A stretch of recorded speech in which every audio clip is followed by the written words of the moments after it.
Hoy vamos a hablar de algo que nos compete sobre todo a los que somos padres de familia y tiene que ver con el ejercicio en nuestros niños. Querida audiencia, bienvenida a otro episodio de Cuida tu Salud, este espacio donde nos sumergimos en la vanguardia de la innovación médica.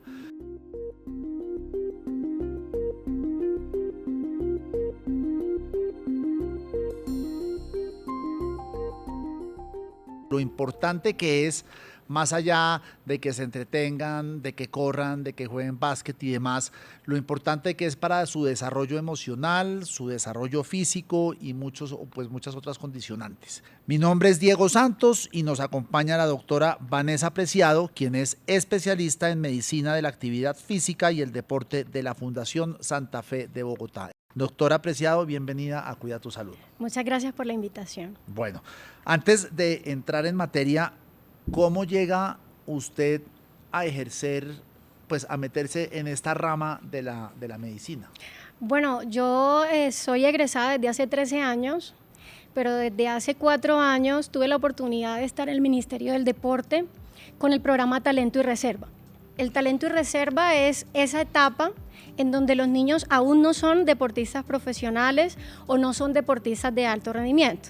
Y es todo el proceso desde que ingresan a practicar cualquier deporte hasta que se vuelven expertos o en el área competitiva. En esa etapa de mi vida me di cuenta que la actividad física en los niños genera un gran impacto si se practica de la manera adecuada. En mi área de medicina de la actividad física y el deporte podemos ver que pocos deportólogos están trabajando o desarrollando la medicina del ejercicio en niños, y eso me parece fundamental porque realmente es la base del deporte en general. Ya entrando en materia, la primera pregunta es, ¿por qué es importante fomentar el deporte además de eso? Además de todos los beneficios físicos, psicológicos, emocionales, es importante abordar el niño desde una parte muy integral. Así como conocemos el concepto de alfabetización escolar, en donde el niño aprende a leer, a sumar, a socializar dentro de un ambiente, en una institución, es muy importante empezar a abordar el tema de la alfabetización física, en donde el niño empieza desde tareas muy simples hasta las tareas más complejas, desde los movimientos fundamentales básicos de la psicomotricidad, para luego desarrollar patrones de movimiento que le permitan tanto desenvolverse en su vida cotidiana como si practicaran algún tipo de actividad física. Y esta como alfabetización física, ¿en qué consiste? ¿Y desde qué edad debería comenzar? Vale. Todos los autores internacionales y países tan desarrollados como Canadá, Inglaterra, Australia, ellos desarrollaron un plan a largo plazo de desarrollo deportivo en donde han demostrado a través de años y estudios que desde la edad 0, parece raro, pero es así, empiezan a desarrollarse esos patrones fundamentales de alfabetización física. Por ejemplo, en el primer año el niño tiene unos movimientos reflejos, ¿sí? En el segundo año el niño desarrolla movimientos rudimentarios como subirse a una silla, agarrar un vaso, intentar treparse, caminar. Y luego, después de los 2 años, empiezan a crear estos patrones fundamentales de movimiento que le dan sus habilidades motoras básicas. Un niño, por ejemplo, entre los 4 y los 7 años, debe saber correr, debe saber nadar, debe saber montar bicicleta, lanzar, atrapar. Entonces, en este proceso de alfabetización física, lo que se busca es que desde que nace el niño en la primera infancia tenga todos los estímulos externos necesarios para asegurarle un desarrollo psicomotor adecuado que no solo lo prepare para la vida, sino también para el deporte si lo quisiera practicar.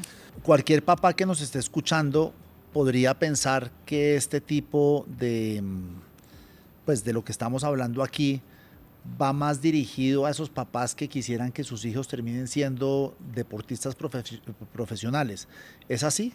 No, la idea es que así como nosotros queremos que nuestros hijos se escolaricen, vayan al preescolar, a la primaria y luego se gradúen del colegio, deberíamos tener un estilo de vida tan saludable y tan consciente que haga que los padres sientan la necesidad de que sus hijos estén en movimiento desde que empiezan a relacionarse con su entorno, cuando gatean, cuando caminan, cuando tienen su primer día de clases. Entonces, al incluir este tipo de actividades, independientemente si está perfilándose para que su hijo sea o no deportista, está logrando que su hijo tenga una base que es fundamental.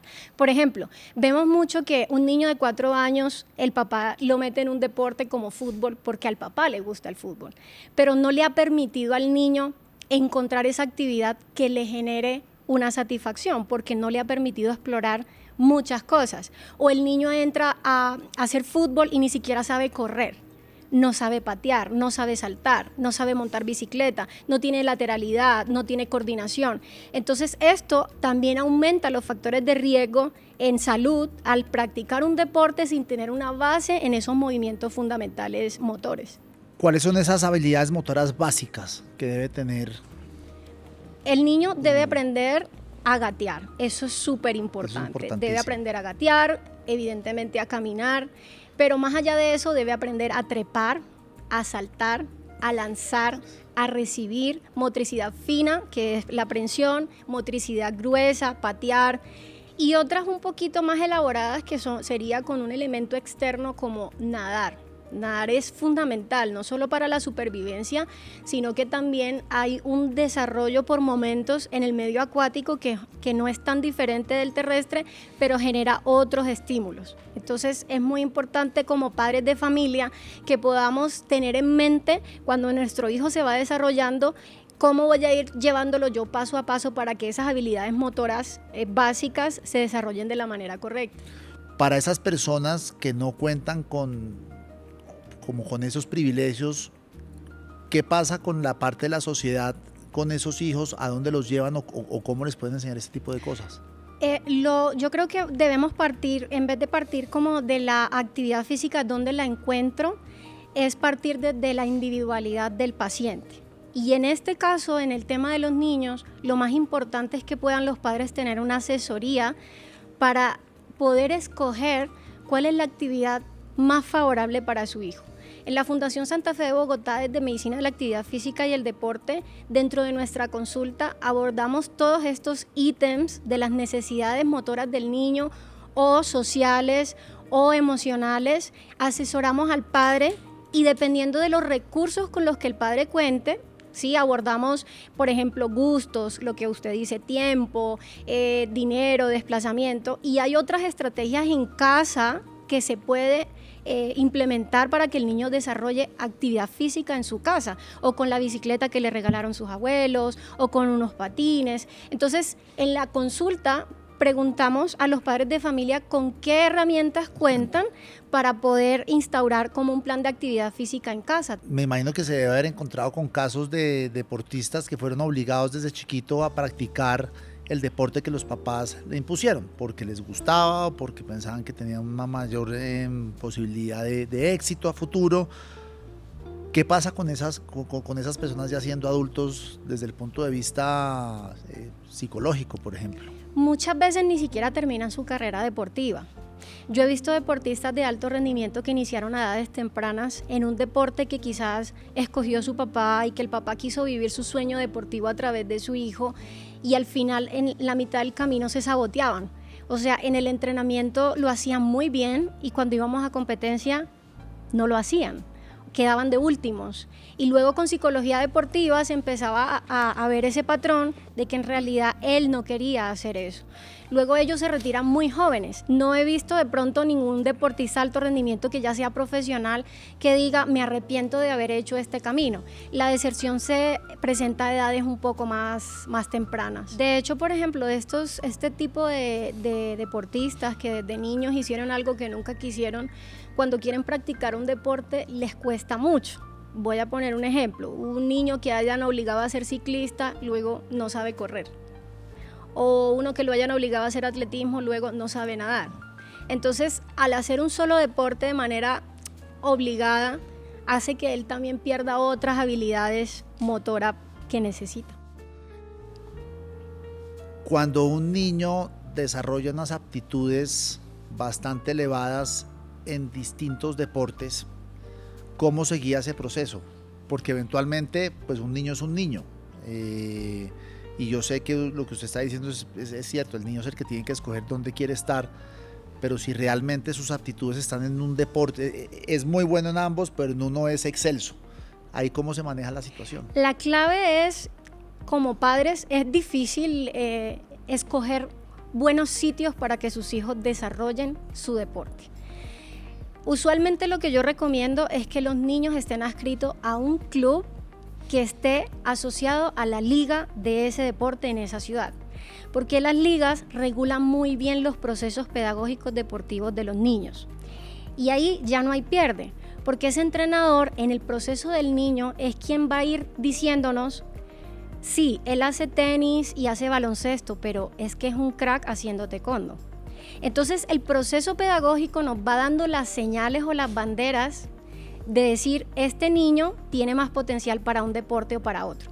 Pero en la primera infancia, como lo había dicho anteriormente, cuando hay esa irradiación deportiva y llegan a los 8 años, el mismo deporte te exige que empieces a especializarte. Hablando de sobreentrenamiento, los niños tienen una resistencia física monumental. Sí. Y muy rara vez se lesionan, pero se lesionan por sobreentrenamiento.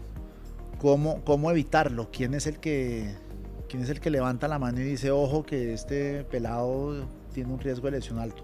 Lo ideal sería que cualquier niño que vaya a iniciar su práctica deportiva primero tenga una cita por medicina de la actividad física y el deporte, para nosotros detectar los factores de riesgo para la práctica deportiva. Por ejemplo, si el niño quiere hacer atletismo y tiene pie plano, ahí hay un factor de riesgo que se tiene que detectar y efectivamente va a afectar su rendimiento. Pero no sucede así. El niño no llega primero a la consulta y luego escoge el deporte. Usualmente llegan a la consulta porque ya hacen 5 deportes y le duele la rodilla. Entonces, ¿qué empezamos a mirar nosotros en la consulta? Todo lo que implica el sobreentrenamiento. El sobreentrenamiento no es solo entrenar demasiado. El sobreentrenamiento también tiene que ver con no descansar lo suficiente, claro, no comer lo suficiente, no hidratarse lo suficiente y algo muy importante que es el entrenamiento invisible, que son todas las actividades que generan un gasto calórico en el niño que no tienen que ver con el deporte. Por ejemplo, me levanté a las 5 de la mañana, estoy en el colegio hasta las 3 de la tarde, hice educación física en el colegio, tengo una clase de piano. Entonces, todo eso se acumula y hace parte del sobreentrenamiento, así no sea propiamente en el entrenamiento. Entonces, en niños, el sobreentrenamiento siempre se va a manifestar primero con falta de sueño. El niño va a decir, estoy cansado, tengo mucho sueño, va a perder el interés por el deporte que practica, va a sentir que a pesar de que quiere correr rápido, no puede correr rápido. El niño empieza a dejar de ganar peso y posiblemente pierde el apetito también. Y lo más importante o lo más común, que es por lo que consultan, que son las lesiones. Empieza el niño, me duele la rodilla, me duele el tobillo, me duele el hombro. Entonces, sí es muy importante que en la consulta de medicina del deporte se puedan abordar estos temas de manera muy directa con los padres, porque a veces los padres se cierran un poco porque sueñan con que su hijo sea polideporte, pero en realidad hay que aterrizar el estado clínico del paciente en ese momento, y que, como dices tú, los niños tienen una energía impresionante, pero también se les acaba si uno no les pone la gasolina necesaria. Doctora, desde redes sociales nos hacen la siguiente pregunta. Alejandro Gómez: ¿cuántas horas de actividad física debería hacer mi hijo a la semana? Ok, un niño mayor de 7 años debe realizar por lo menos 60 minutos al día, entre 5 a 6 veces por semana. Un niño menor de 6 años debe realizar actividad física entre 30 y 45 minutos, pero actividades recreo deportivas. O sea, que ese deporte no sea con una intención de competencia, sino con una intención más lúdica, pedagógica y recreativa. ¿Se recomienda que desde edad temprana practiquen un deporte a nivel competitivo o algo más como más relajado como en la escuela? Siempre tenemos que partir de la diversión. O sea, el niño debe empezar por hacer actividad recreativa. Y luego... Pero eso es un tema psicológico, ¿cierto? O sea, es como la estructura mental de el cómo neurodesarrollo, el neurodesarrollo y la psicomotricidad. Ya eso está súper estudiado, que los niños se desarrollan mucho más en procesos pedagógicos de recreación, lúdicos, de diversión. Entonces, lo que se aconseja es que en la primera infancia, que es hasta los 6, 7 años, el niño pueda explorar diferentes actividades, sean deportivas, sean recreativas, sean lúdicas. A partir de los 8 años, cuando el niño ya ha tenido una irradiación por varias actividades, se puede proponer al niño, de acuerdo a su gusto, su necesidad y su parte física, se puede sugerir a los padres cierto deporte. Pero en general sí debemos iniciar a tempranas edades, como lo mencioné al principio, así como queremos una alfabetización escolar, como padres deberíamos siempre tener en mente esa alfabetización física para que sea un hábito a largo plazo hasta que sean adultos. ¿Qué tanto se meten ustedes con el tema de la alimentación? Es decir, ¿cuáles las sugerencias que les dan los papás, o ustedes se meten exclusivamente en el aspecto físico del desarrollo motriz del joven? Bueno, en la consulta de medicina del deporte nosotros abordamos todos los factores de riesgo: cardiovascular, metabólico, nutricional, neurológico, y de ahí se deriva un trabajo interdisciplinar. En nuestro laboratorio de medicina del ejercicio contamos con un nutricionista deportivo, que es a donde nosotros remitimos estos niños para que él les haga su anamnesis nutricional, su calidad y seguridad alimentaria, evalúe el crecimiento y desarrollo y mire con qué estrategias nutricionales puede ayudar al niño para evitar un sobreentrenamiento o para que alcance las metas o se mantenga hidratado. Entonces, contamos con este tipo de especialistas. Pues bueno, doctora, qué media hora tan apasionante sobre un tema que realmente es fascinante y que ayuda a muchos papás, no solamente al direccionamiento de sus hijos, sino que los hijos sean los que tomen la decisión más responsable con ellos mismos.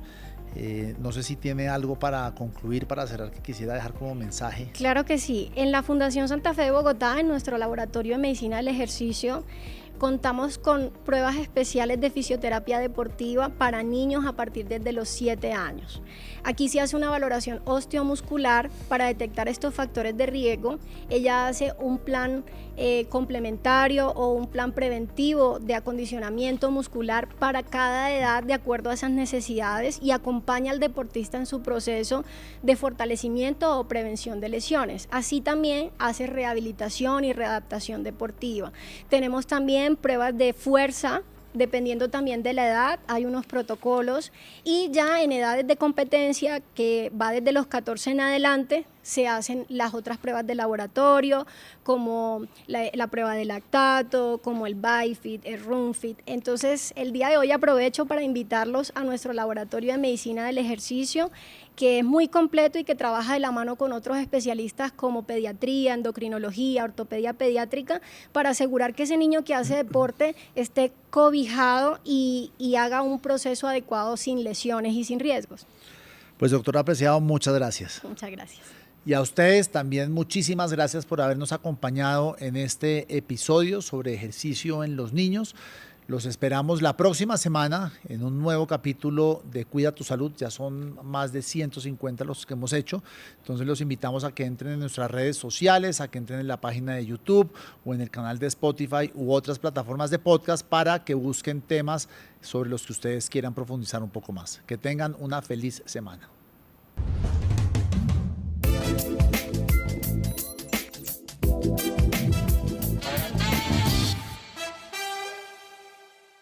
Vigilado por Supersalud.